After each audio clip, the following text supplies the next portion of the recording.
Dios les bendiga, amados hermanos. Les habla su hermano, el profeta José Ramírez. Hoy yo quiero leer Primera de Pedro 4, 17 y 18, que dice: es tiempo de que el juicio comience por la casa de Dios. Y si primero comienza por nosotros, ¿cuál será el fin de aquellos que no obedecen al Evangelio de Dios? Y si el justo con dificultad se salva, ¿qué pasará con el impío y el pecador? Hoy yo quiero tomar la palabra de Dios para hablar acerca de uno de los temas que debe ser de punta, no solamente al mundo, sino a la iglesia. Y es que el juicio de Dios comenzará por la casa de Dios. La mayoría de la gente cree que esto del juicio está reservado para el fin del mundo, y eso es cierto, y eso es el juicio final. Pero el texto que yo acabo de leer me dice que hay un juicio distinto, que es un juicio que comienza por la casa de Dios, es decir, por la iglesia, es decir, por el altar de la casa de Dios. Ahora, ¿y por qué comienza por la casa de Dios?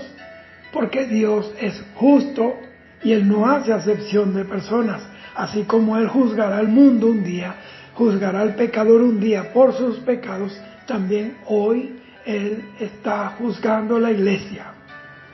No se crea la gente que Dios se está haciendo la vista gorda con las cosas que se están dando y que están sucediendo dentro de muchos templos que se dicen cristianos.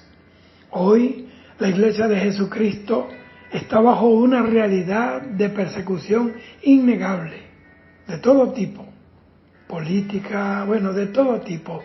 Y esto es porque Dios está poniendo nuestra fe a prueba para ver si somos fieles a Él y a su palabra aún en medio de las persecuciones.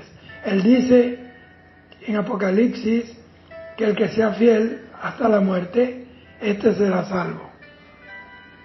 Ahora, mi pregunta es, ¿estás dispuesto a ser fiel a Jesucristo aún cuando esa fidelidad a Él represente ser perseguido, desechado, encarcelado y aún hasta asesinado y muerto por Él? ¿Lo seguirás aún cuando eso sea algo peligroso? ¿O serás como los discípulos que la noche en que Él fue apresado huyeron dejándolo solo? ¿O como aquel joven que lo seguía envuelto en una sábana y cuando llegaron los enemigos de Jesús para llevarlo preso, dice que dejó la sábana allí y salió huyendo? Esa sábana representa una fe emocional, emotiva, hasta interesada, que cuando llega la prueba, queda allí. Dios dejará en vergüenza y desnudará a aquellos que están en el grupo de Jesús, pero no viven para Jesús, como aquel joven que huyó desnudo. Dios descubrirá la vergüenza de la desnudez de mucha gente, y como no quisieron ponerse a cuenta con Dios en secreto, apartarse del pecado en secreto, entonces Dios ha permitido que muchas cosas salgan a la luz pública, que use a un periodista enemigo de Dios, hijo del diablo, para decir los pastores, los evangélicos. Pero Dios está limpiando la iglesia. Muchos están envueltos en una sábana que ellos eligieron como vestidura, como cobertura, y no quieren vestirse de Cristo, de su fidelidad, de su amor a Dios, de su santidad. Esos son los que a la hora de las pruebas abandonan su fe mecánica, manufacturada, y terminan negando el nombre del Señor para salvar sus vidas o evitar cualquier tipo de persecución o represalias. por causa del nombre del Señor. El mundo aborrece a Dios y aborrece su palabra. ¿Por qué? Porque Dios y la palabra condenan al mundo y confrontan al mundo en sus malas obras, como dice Juan 3:19. Y esta es la condenación. La luz vino al mundo, pero los hombres amaron más las tinieblas que la luz. ¿Por qué? Porque sus obras eran malas. Amados hermanos, esta advertencia de Pedro no era solo para los cristianos de su tiempo. Esa advertencia sigue viva, sigue gritándonos hoy. Vienen días en que perseguir a un cristiano será algo loable, será algo normal, como salir a cazar a una fiera salvaje y peligrosa. Tener una Biblia y a Cristo en el corazón será algo así como tener una bomba atómica, ser como un homicida de los más peligrosos y despreciables. Dice que nos despreciarán y nos odiarán por causa de su nombre, pero que a Él lo aborrecieron primero, y que no tengamos miedo, porque el que está con nosotros es más poderoso que el que está en contra. Esas persecuciones que ya se están asomando en muchos países será la manera de probarle a Dios y al mundo que amamos a Dios por encima de cualquier circunstancia, incluso si estamos frente a la misma muerte, porque en Dios nosotros tenemos esperanza de que nuestro sacrificio por Él no es en vano, porque Mateo 16:25 ahí Jesús dijo: porque todo el que quiera salvar su vida la perderá, y todo el que pierda su vida por causa de mí la hallará.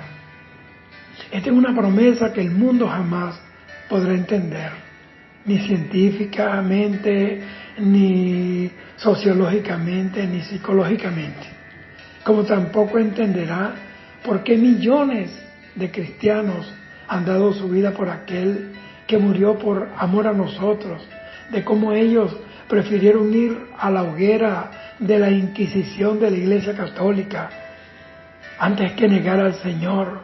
Prefirieron ir a las arenas del Coliseo de Roma, a la crucifixión, al degollamiento y a la lapidación aún hoy en los países musulmanes, antes que negar su fe en Jesucristo, que prefieren padecer por causa del Señor en países comunistas como Corea del Norte, como China y muchos países.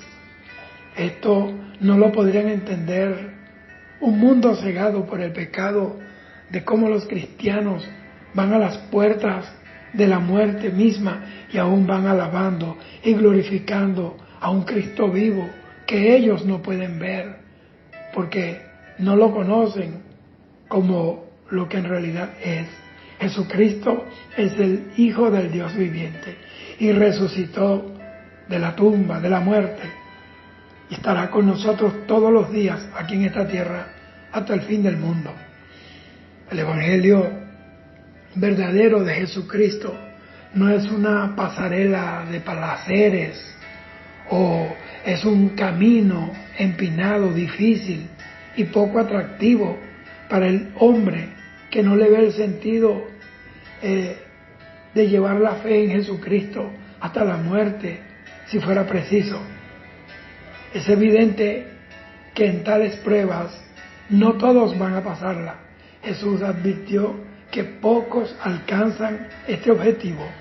Mateo 7:13 y 14, ahí Jesús dijo: entrad por la puerta angosta, porque ancha es la puerta y espacioso el camino que lleva a la perdición, y muchos son los que entran por ella.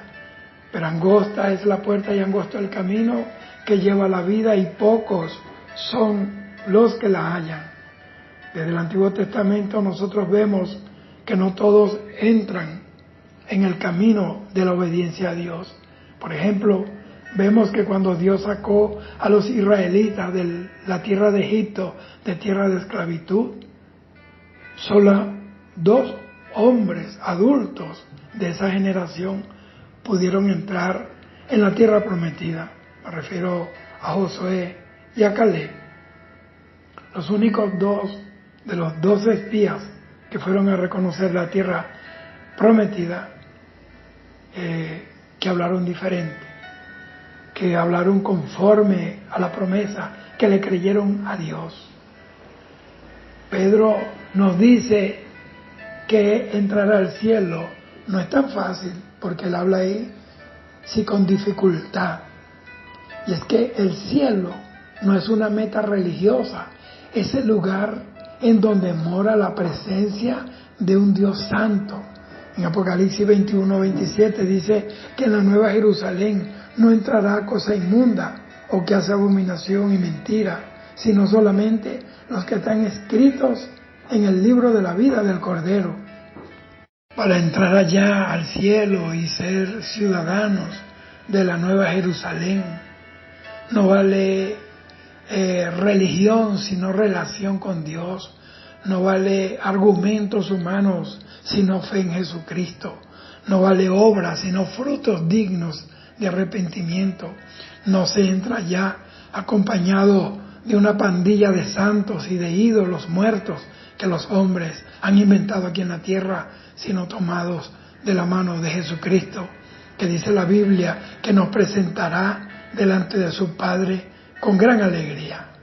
Todo esto nos obliga a estar velando en todo tiempo, cuidando nuestra salvación con temor y temblor, porque el diablo tiene una agenda principal y es destruir a los cristianos, destruir nuestra fe y apartar a los creyentes de la santidad, porque es lo único que nos identifica como la novia del Cordero. Primera de Pedro 5, 8 y 9 dice: sed sobrios y velad, porque vuestro adversario el diablo, como león rugiente, anda alrededor buscando a quien devorar, al cual resistid firmes en la fe, sabiendo que los padecimientos mismos se van cumpliendo en vuestros hermanos en todo el mundo. Ahora mismo, mientras yo hablo esto, muchos de nuestros hermanos están siendo perseguidos, encarcelados, lapidados, asesinados, degollados. Templos están siendo derribados y quemados. En estos tiempos de apostasía de muchos creyentes y del tambaleo de la fe genuina en Jesucristo, debemos afirmar nuestros corazones en sus promesas, sabiendo que estamos viviendo el último tiempo. Primera de Corintios 15, 58 dice: estad firmes y constantes, creciendo en la obra del Señor siempre, sabiendo que vuestro trabajo en el Señor no es en vano. Si los justos apenas pueden llegar al cielo con dificultad, como dice la palabra, entonces, ¿qué pasará con los impíos, con los pecadores? ¿Qué pasará con aquellos que no conocen a Dios ni siguen el Evangelio de Jesucristo? ¿Qué pueden hacer los que no recibieron a Jesucristo como su Salvador? ¿Qué harán los que no tienen al Espíritu de Dios en sus vidas? ¿O los que oran a otro Dios? ¿Los que han recibido una enseñanza distorsionada de la palabra de Dios? ¿Los que no creen en la importancia del ayuno, de la oración y de estar en una congregación en donde se predique el Evangelio completo, el Evangelio de sana doctrina? Ese Evangelio que salva, que sana, que bautiza con el Espíritu Santo y fuego, que cambia a las personas. Jesús, óigame bien, nos habla porque somos su iglesia. Dios juzgó a Satanás con la venida de Jesucristo a la tierra la primera vez. Juzgó a los ángeles rebeldes, juzgó al mundo y pronto juzgará a las naciones. ¿Y usted cree que Dios no juzgará a su iglesia? El juicio de Dios está por caer sobre aquellos que se dicen ser cristianos, pero están jugando con el pecado, pisoteando la sangre de Jesucristo, avergonzando a Dios y quebrantando su santa palabra. Aquellos que hacen negocio con la gracia, con la salvación, que han hecho del mensaje de Cristo un mercadeo. Por eso, en este mensaje les digo, en el nombre del Señor Jesucristo, a los que están viviendo una vida tibia, sin temor de Dios, y engañando a otros y engañándose a sí mismos, que paren ya, detente, pronto será demasiado tarde para tu vida. Bendito sea el Señor. Pronto, pronto el reloj de la gracia, el reloj de la misericordia se va a detener. Pronto será demasiado tarde, que la hipocresía y la doble vida los llevará a las llamas de la condenación eterna. Este es un llamado del Espíritu Santo a todos los que han sido llamados a ministrar su palabra, a que no pueden permitir que el pecado entre y se quede a vivir en la iglesia de Jesucristo.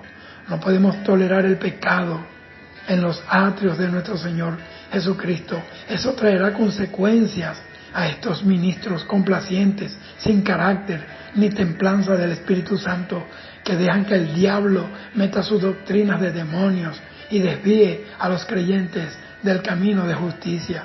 Amados hermanos, vienen días muy duros para el mundo y su iglesia no escapará de esta realidad.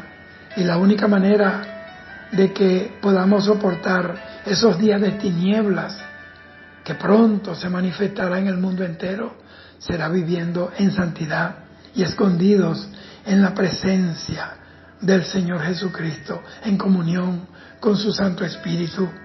Hoy el temor de Dios se ha extinguido, se ha apartado de muchas congregaciones. No les interesa juzgar entre lo santo y lo profano, entre lo que es de Dios y lo que es del mundo. Por eso viene un sacudimiento de Dios a las iglesias en el mundo entero, y solo los que estén fundamentados en la verdad, en la palabra gloriosa de Dios, permanecerán. Viene una purga en el mundo entero a muchos ministerios y ministros. Bendito sea el Señor para siempre. A muchas congregaciones que están trabajando para ellos y no para Dios, que agradan a los hombres, a los gobiernos, al sistema y no a Dios que los llamó. A eso que no les importa el sonido de las trompetas del Espíritu Santo, que solo le importa el sonido de las monedas y el conteo de billetes, y no el clamor de un mundo que se está perdiendo alrededor de esas congregaciones, que se olvidaron de las calles llenas de almas perdidas, miserables y hambrientas de Dios. Dios me dijo: no te calles, habla, que estas cosas han de venir. Y le he dado una oportunidad a muchos en mi iglesia para que se vuelvan a mí, al primer amor, a las primeras obras, a la sana doctrina, al mensaje de santidad, al mensaje del rapto de la iglesia, al mensaje que confronta el pecado y al pecador para que se arrepienta. Muchos son los que ya no trabajan para mí, me dijo el Señor, sino que están trabajando para los intereses de Satanás. Eso me lo dijo el Señor. La inmoralidad está siendo aceptada bajo el argumento de que Dios es amor, como si el amor de Dios representa tolerar el pecado. Dios aborrece al pecado, por eso debemos perseguirlo, denunciarlo y echarlo fuera de la casa de Dios, de nuestra vida, de nuestros hogares, porque la santidad conviene a la casa, dijo el salmista. Y esta situación se agrava más cuando muchos predicadores y ministros están predicando y enseñando que el infierno no existe. Entonces, si el infierno no existe, tampoco existe el cielo, porque el mismo Dios y la misma Biblia, que hablan de un cielo de gloria y de una paz eterna, también habla de un infierno de tormento, de dolor, de crujir de dientes y de condenación eterna. Un día Dios me dijo: mi siervo, yo era un muchacho, habla del infierno también, porque si tú hablas solamente del cielo, tú estás hablando medio evangelio. El evangelio completo es bendición, maldición. es bien y el mal, luz y tinieblas, cielo e infierno. Ese es el evangelio completo, pero le han hecho edición, hoy le han hecho un Photoshop al evangelio para presentarlo agradable, hasta comercial a mucha gente. No se puede negociar, ni se puede jugar con las almas. Las almas vivirán en la eternidad. Y a muchos que me están oyendo, Dios les va a juzgar y les va a pedir cuenta por cada alma que se pierda, y aún más dentro de las mismas congregaciones. Hoy, en la mayoría de las congregaciones, el tema central de muchos sermones es bendición, prosperidad, éxito, comodidades. Y no es que Dios no puede bendecir a aquellos que son fieles a Él. Dios es soberano, bendito sea el Señor. Pero ese no es el motivo principal por el que nosotros seguimos a Dios y servimos a su Hijo Jesucristo, sino que lo hacemos porque lo amamos, porque valoramos su sacrificio de dolor en la cruz del Calvario por nosotros, que somos pecadores perdidos y estábamos condenados al infierno. Y repito, no es que yo predique en contra de la bendición material y de la prosperidad, sino que Dios no puede bendecir al que no es fiel a su palabra. Si no, bueno, lea Deuteronomio 28, donde aparece la bendición por la obediencia y la maldición por la desobediencia. Eso es palabra de Dios. Dios jamás bendecirá a un impío que asiste a una congregación, pero no ha nacido de nuevo.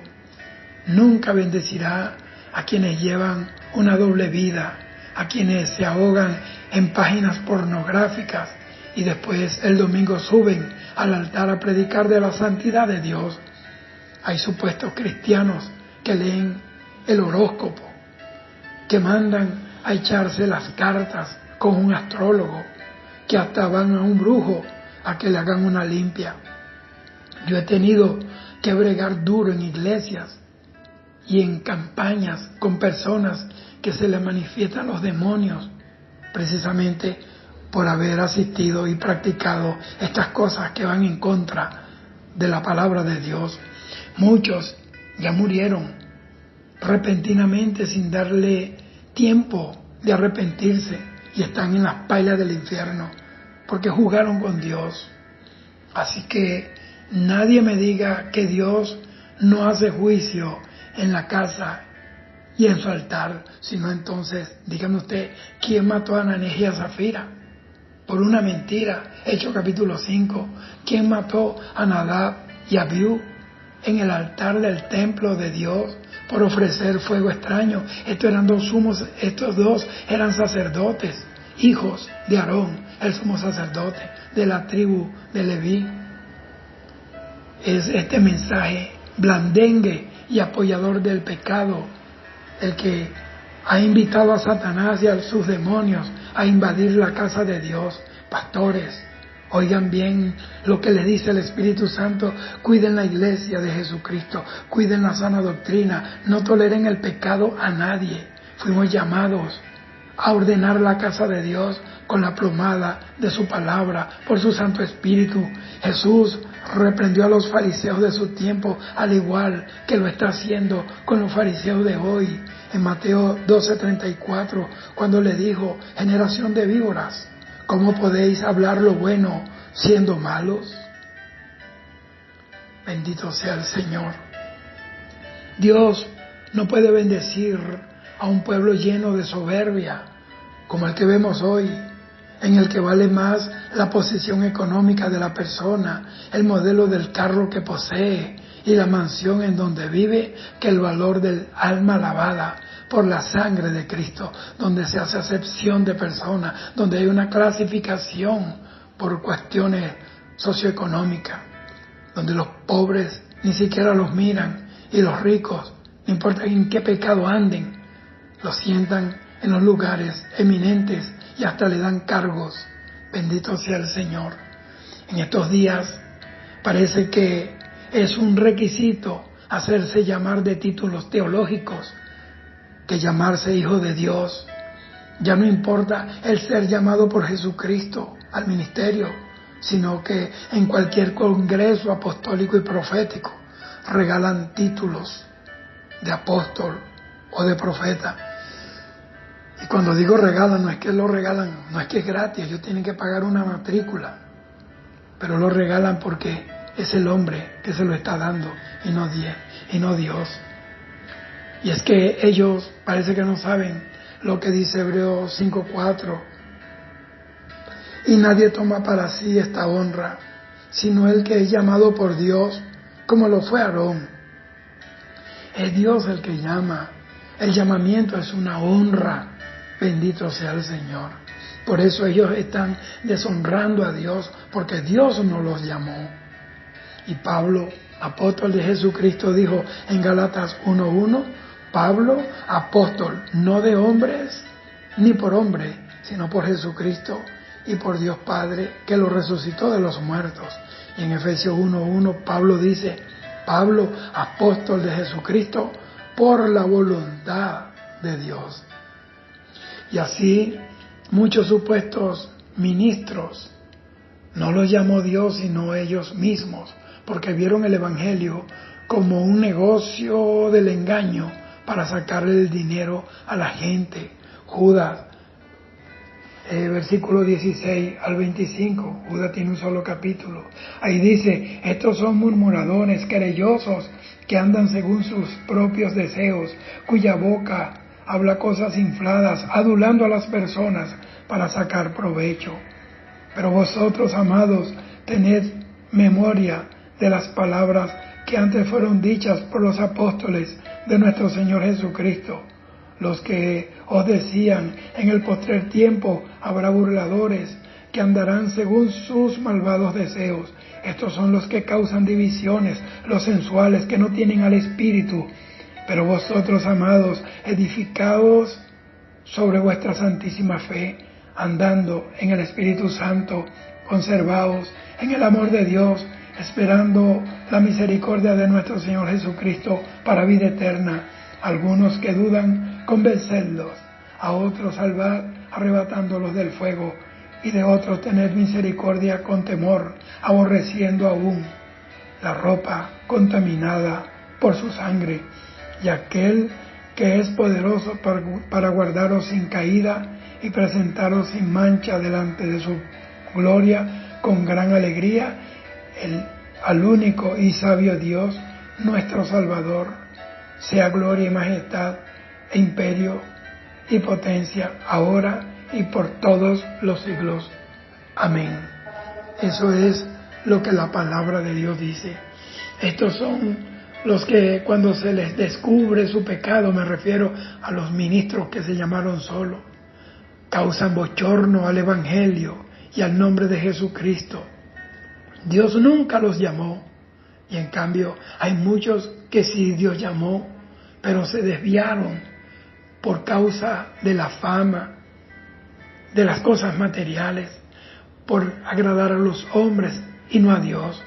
Muchos ministros han dejado la predicación del Evangelio, han abandonado el altar por predicar ahora política, por lanzarse alguna candidatura, por un puesto en alguna elección. Dios nunca llamó, óigame bien, Dios no llamó a ningún pastor a predicar política, sino a predicar el Evangelio de Jesucristo, a cuidar la grey, a cuidar las ovejas, a preparar esas almas para que vuelen en el rapto de la iglesia. Estos son los que se desviaron de la fe y fueron y serán traspasados de muchos dolores. Muchos, amados hermanos, van a morir en los altares, van a morir de enfermedades incurables, van a morir de una manera miserable por haber traicionado el llamado del Espíritu Santo. Los cristianos no podemos ser amigos del mundo, porque eso nos constituye en enemigos de Dios automáticamente, porque vivimos en un mundo retorcido, donde los pecados ahora se han convertido en derechos humanos, que las iniquidades y la poca vergüenza se han convertido en virtudes, en valentía de quienes se atrevieron a defender su estado pecaminoso. donde el mal es considerado libertad personal, libertad de expresión. Mi llamado tanto a la iglesia como a los inconversos y también a los descarriados, a los que se desviaron, a los que se alejaron de Dios, es al arrepentimiento, ya que busquemos una verdadera relación con nuestro Señor Jesucristo. El que no esté en estos tiempos, óigame bien, y aún en los días que vienen, bajo la protección del Señor, estarán en un grave y serio problema. Hay quienes están mezclando la fe en Dios con otros sistemas de creencias y con argumentos para justificar su mala manera de vivir. No acepte la aceptación social con estilos de vida inmorales. La Biblia dice en Apocalipsis, el que sea limpio, límpiese más, el que sea sucio, sea más sucio todavía, el que sea justo, practique la justicia. Algún día, la paciencia del Señor llegará al fin, llegará al final, se agotará para muchas personas, así que aún tú tienes la oportunidad de escapar de la condenación eterna. Arrepiéntete ahora y pídele perdón a Dios, porque Primera de Juan 1:9 te garantiza a Dios que si confesamos nuestros pecados, Él es fiel y justo para perdonar nuestros pecados y limpiarnos de toda maldad. Dios es misericordioso, eso es indudable, lo predico con todo mi corazón, pero su misericordia tiene límite.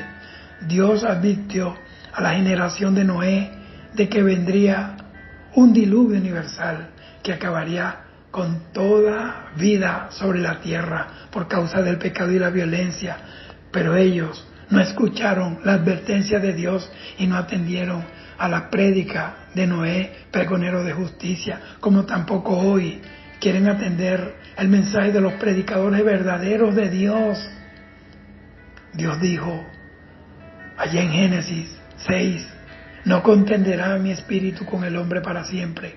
Llega un momento que el Espíritu Santo deja de tratar con la gente, porque Él es carne y serán sus días 120 años. Le puso límite. Yo no sé cuánto límite tiene la paciencia de Dios para tu vida, pero atiende lo que yo te estoy diciendo hoy. Y luego de esto vino el diluvio y todo el mundo murió ahogado en las aguas, excepto Noé y su familia. 8 personas se salvaron. El Señor hoy sigue advirtiendo al mundo para que se arrepienta y a su iglesia para que se vuelva al temor y a la santidad. Si tu corazón es sensible a la voz de Dios y sabes que estás viviendo en pecado, en cualquier manera, en cualquier grado de pecado, pídele perdón a Jesucristo, apártate del pecado y síguelo hasta el fin. Eso que te estoy hablando es palabra de Dios. Este es el tiempo de Dios para tu vida. Segunda de Corintios 6:2, ahí Pablo dice, en tiempo aceptable te he oído y en día de salvación te he socorrido. Juan capítulo 12, versículos 35 y 36 dice, entonces Jesús les dijo, aún por un poco de tiempo la luz está entre vosotros, andad entre tanto que tenéis luz, para que no os sorprenda las tinieblas, porque el que anda en tinieblas no sabe a dónde va. Entre tanto que tenéis la luz, creed en la luz, para que seáis hijos de la luz. Dios es paciente, como le dije, pero Él tiene sus límites. Su Espíritu Santo no contenderá para siempre con usted. Y si usted no oye la voz dulce del Espíritu Santo, llegará el día en que el Espíritu Santo ya no va a tratar más con su alma y usted se va a perder. Ese mismo error lo cometieron muchos quienes ya están en el infierno y se arrepienten hoy de no haber escuchado la dulce y amorosa voz del Espíritu Santo, pero ya es tarde, no hay nada más que hacer. Pero usted aún puede escapar de la ira de Dios. Mateo 5:8 dice, bienaventurados los de limpio corazón, porque ellos verán a Dios. Y Hebreos 12:14, ahí Pablo dice, seguid la paz con todos y la santidad, sin la cual nadie verá a Dios.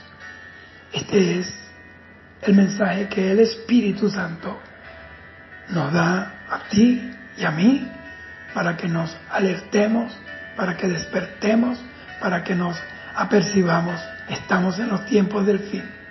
Así que mete esta palabra en tu corazón, compáralo con la Biblia, compáralo con lo que yo estoy hablando, lo que yo he dicho está en la Biblia. Dios me ha mandado a hablar, a no detenerme, por eso lo estoy haciendo. Y sé que la palabra de Dios dice que la semilla de Dios caerá también en buena tierra. Y yo espero que esta palabra haya caído en el corazón correcto, en el corazón buena tierra, donde va a dar fruto, va a germinar, y tú vas a entender que Dios es santo y todo el que se acerca a Él tiene que hacerlo en santidad, en temor y en gratitud. Dios te bendiga. Shalom.